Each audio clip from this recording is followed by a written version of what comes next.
Take a girl and a guy, and they fall madly in love and form a family.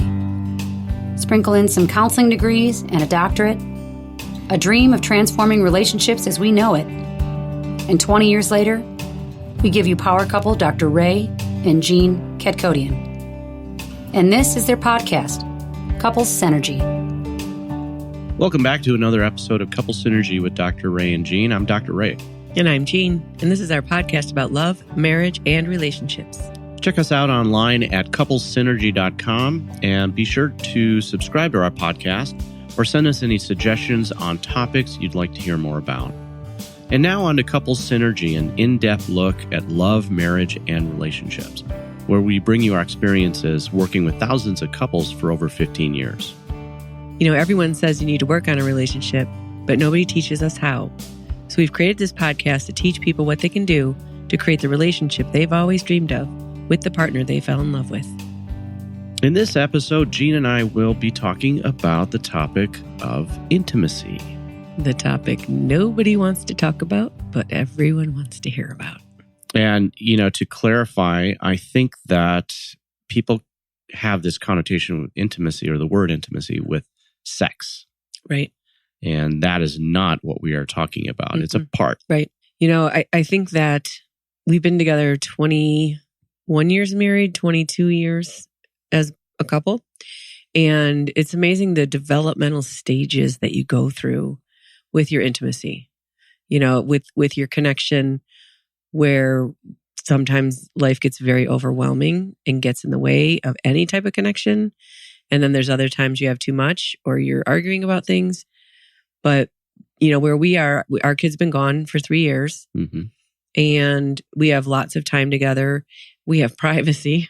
That's a really big one, you know, if you're worried about people hearing you or not. And so I think it's greatly enhanced our connection in a way that we've never had. So if you guys are, you know, got little kids or are in the tough stages of life, hang in there. It gets way better as you get older. To add to that, I think we also have spent a lot of time and energy on our emotional connection.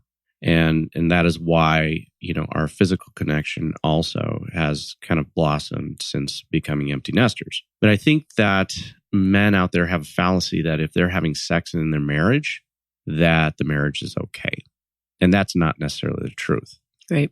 We have met a lot of couples who, you know, have a lot of red flags and yellow flags going on in their relationship, and they are having sex. Yeah, really great sex. Right. Because there's so much of a lack of safety in the relationship that it's almost like this desperate, when they're having sex, everything's great. And when they're not, they're usually fighting. Right.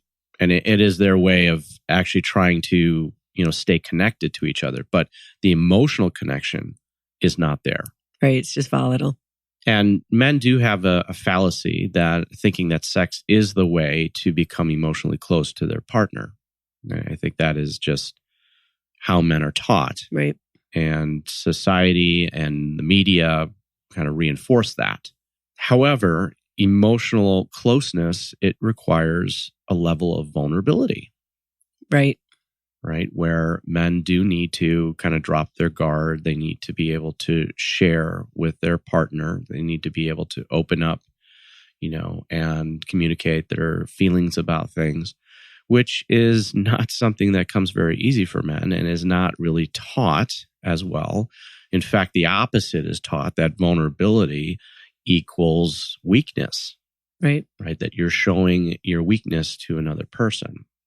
You know, I think that the times that I have felt the closest with you is when we've had some of those really deep conversations, but especially about things that might hurt you or things that hurt me. Right. And we share at that really deep level. And then that heart connection is there first. And then the physical connection becomes the cherry on top, so to speak. It becomes the making love versus having sex. Right. You know, for women, you know, our hormones are always, you know, a backseat driver of our lives. And, you know, at the time in life when a couple comes together, we have these lovely hormones, all these endorphins going on that, you know, we don't care if we sleep, we don't care if we eat, and so it's easy to have sex then. It's so easy to have that energy, and you're spending all this time getting to know your partner. And that period of time lasts, that romance phase, between, 9 months to 2 years. And then for most couples, something typical is you get pregnant somewhere along the way. They start having children, right? Yeah. And that changes things a lot. I think when a woman gets pregnant, it's very scary to watch your body change. And this part of you that you kind of had this connection and power with, of being a sexual person, you have to turn into a blob, so to speak. A vessel? Yes. It's a better word, I think. Yeah, you're a host to something else, which is super cool and an awesome experience, but it makes it, I think it takes a toll on your intimacy. Your body's being used for something else. And it's the same parts of your body where you give birth from or you nurture children from.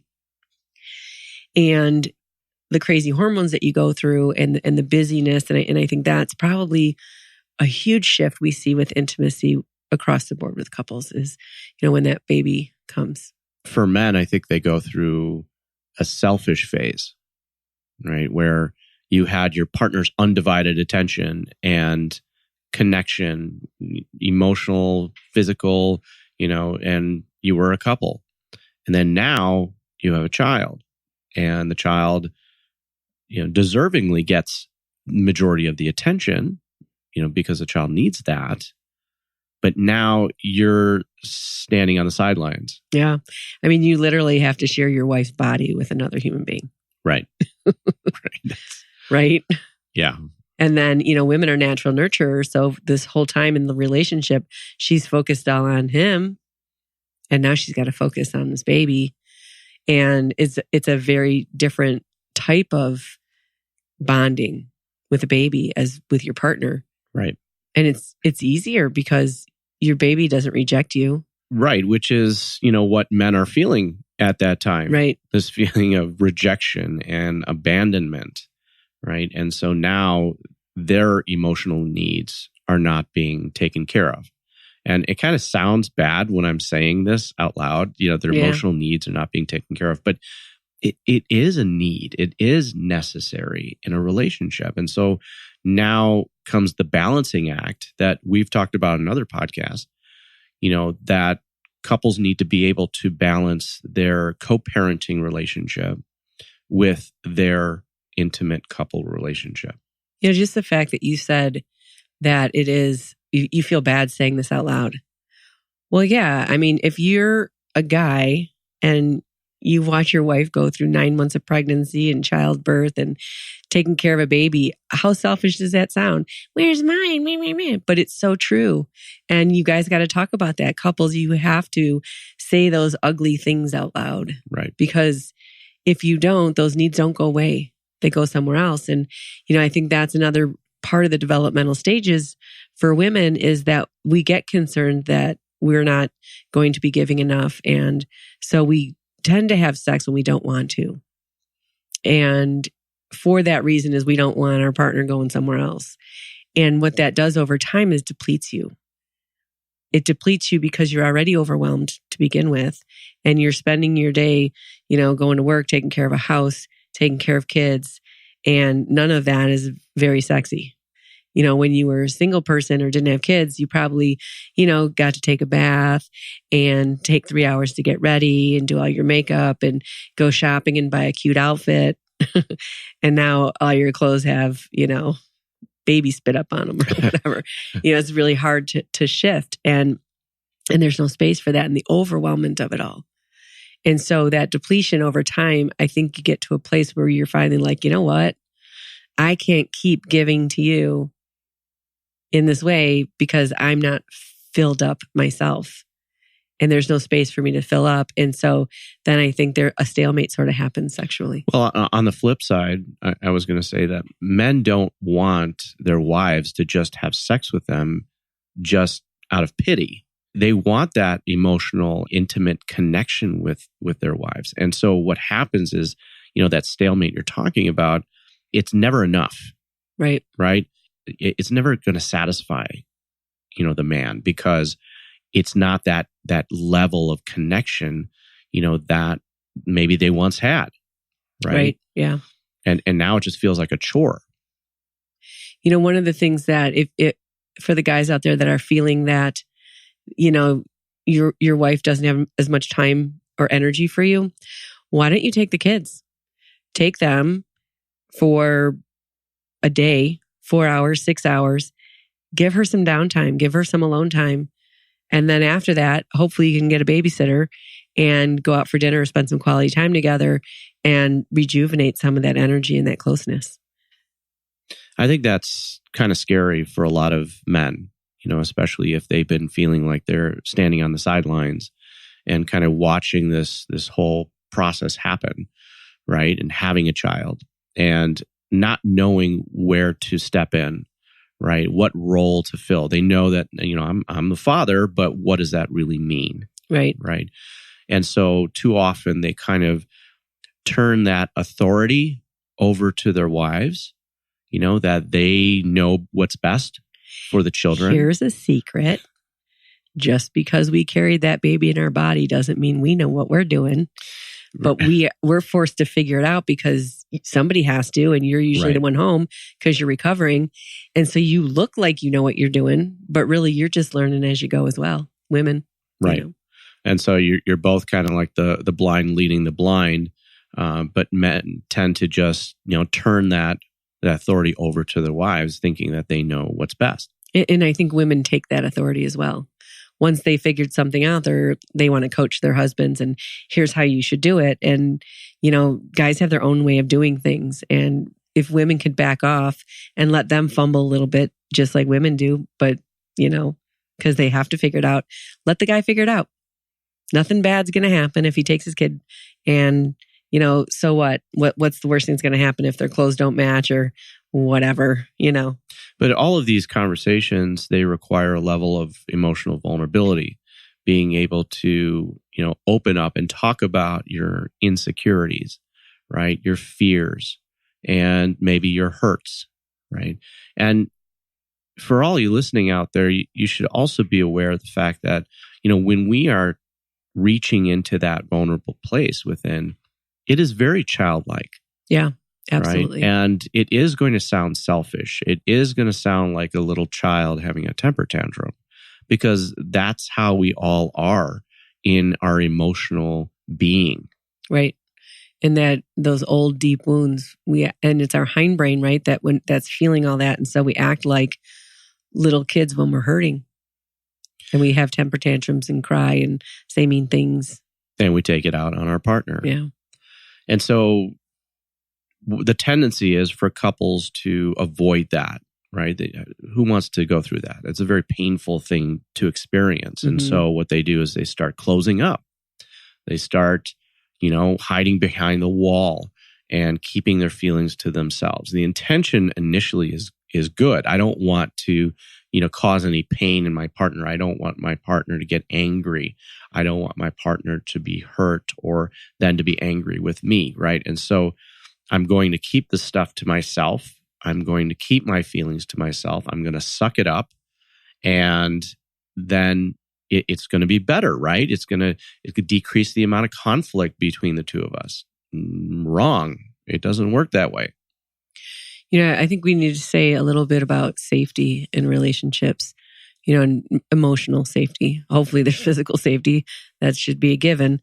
But that emotional safety of feeling judged and rejected and that your person has your back, because the act of having sex requires one person to be submissive and to let their guard down in order to have at least intimate sex. You can obviously have sex without being submissive and without softening, so to speak.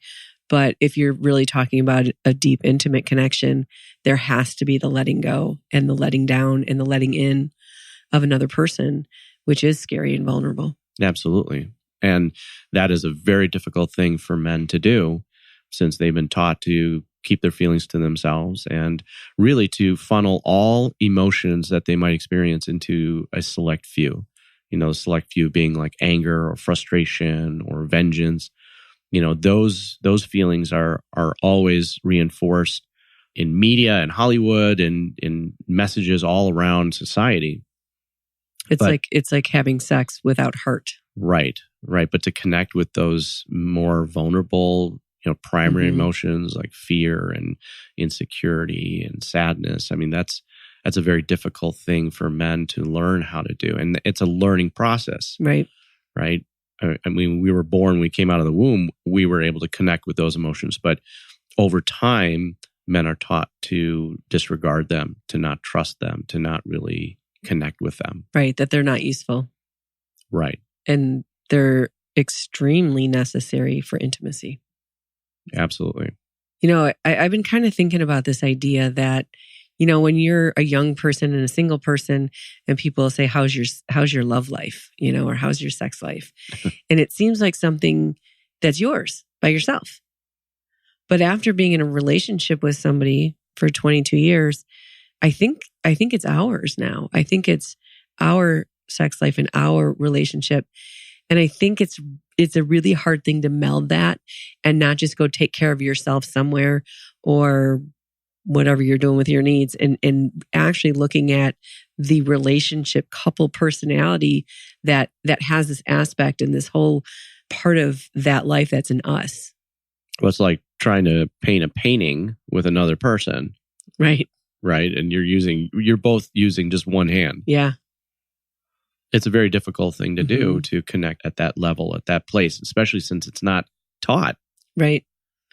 And if you look at the transitions of a relationship, so you go through that romance phase that lasts at 9 months to 2 years, and then you go into commitment phase, right? And that's typically when couples get married or something like that.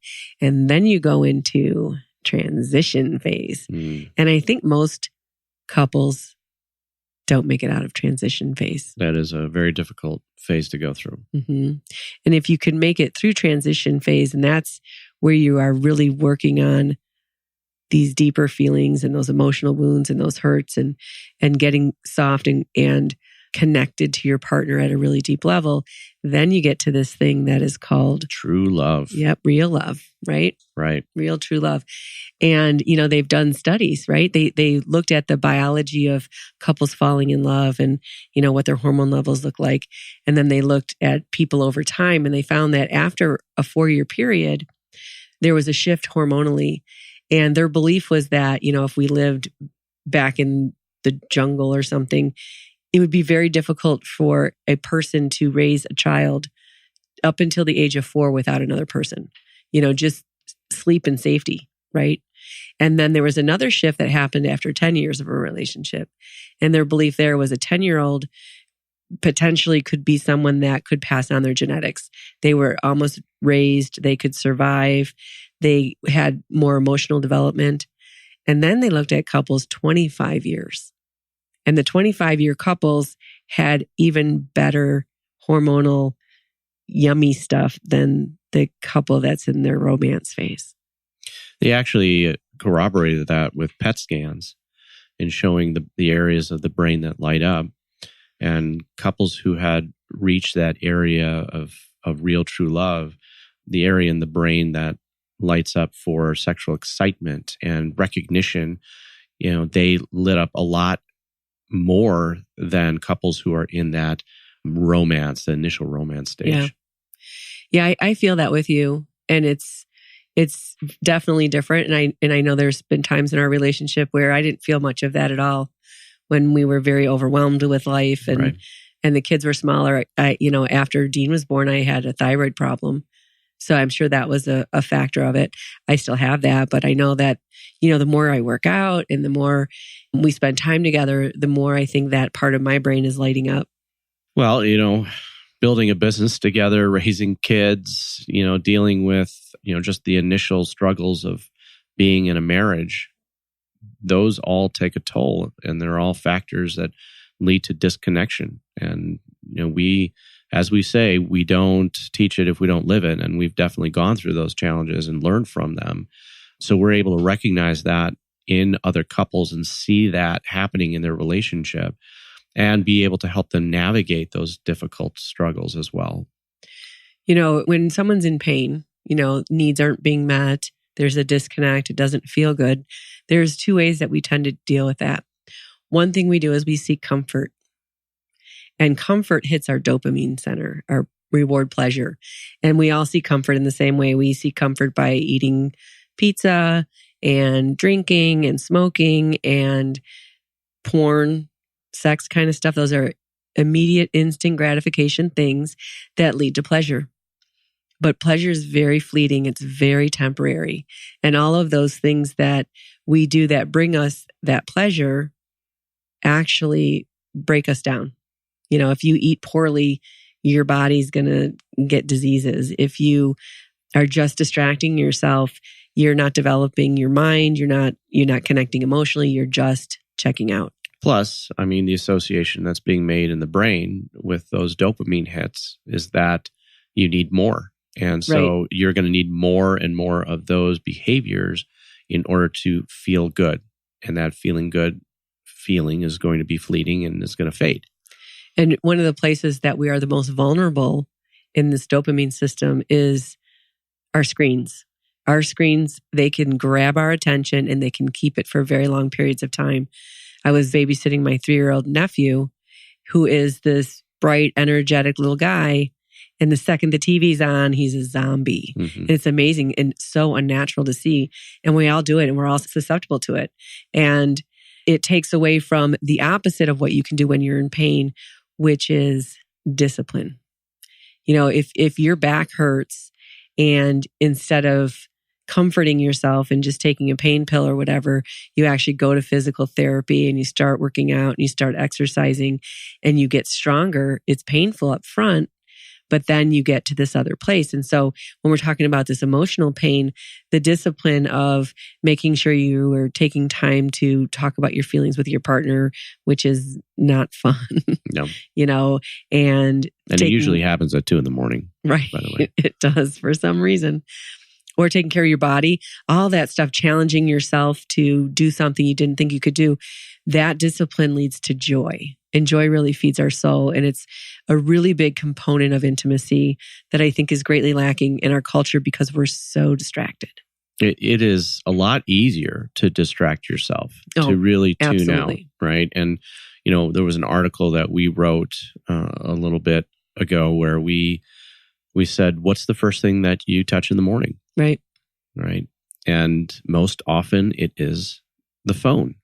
Most couples, they use their phone maybe for an alarm to wake themselves up, or they're picking up the phone to take a look at what time it is or to see what the weather is, but they're not connecting with their partner, which is the most important connection that needs to be made at that point. And so if you think about that symbolically, where are you putting your energy? You're putting your energy first thing in the morning to everyone out there in the world. And they're usually problems like, oh, this email needs something or whatever. And you're instantly diving into somewhere not present. You're immediately starting your day in crisis mode, versus really connecting at that soul to soul level with your partner and starting your day out that way. If you remember when you were a kid and you would wake up in the morning, and if you had the time to just sort of lay in bed and you sort of just start daydreaming and you start, creating your life, and creating your life requires boredom. We have to be bored to get those creative juices flowing in our brains. And so if you're laying around with your partner and you don't have any distractions and maybe it's boring, you'll start creating something, which is really cool. And that creation leads to excitement and passion and new experiences. And, it's become like war buddies, right? Mm-hmm. You really connect at a place that you are not connecting with any other human being on the planet. For a very long period of time. That is something that you can't just go out and buy it or find it. It is a time thing. And all of those touch points along the way of connecting and going through different experiences and being in pain together and celebrating together, that it's like it marinates and it simmers and it becomes something that you don't have when you're in the second year of marriage or the third year or even the 13th, something that takes that 25 years. But if you're not putting that in when you get to 25 years, that is one of the danger times for divorce because you lack a common vision. Your kids are gone. Now what? Right. And that emotional investment, as Jean said, it does take time. But people are trying to, kind of take a withdrawal, where they don't have any investment. Right. So they're trying to talk about the big ticket items and having fights about, lack of communication and problems with the kids. And they don't have the foundation of that emotional connection to draw from. And it is going to go south. Absolutely. Right. And I think that when you get to the point in your intimate life and you feel bored, you feel that boredom, things are so routine and there's not that new excitement being brought into the relationship because you're not doing new things and you're overwhelmed with everything. And so that boredom, I think people think is a problem, but it isn't a problem. It's a precursor to the next level. And when you understand that your sexual life and your intimate life is developmental, it's only saying, hey, this needs some time, feeding and care. Let's change this up. Let's figure something out. What do we need to be doing different? And typically, if you're in that place right now where you feel bored, I really want you to think about how many minutes in the day are you actually touching your partner? Not much, probably, right?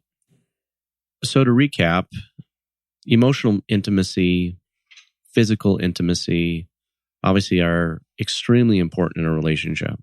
And if you're not investing in those areas in your marriage, your relationship will start deteriorating, very much like a plant that is not being fed.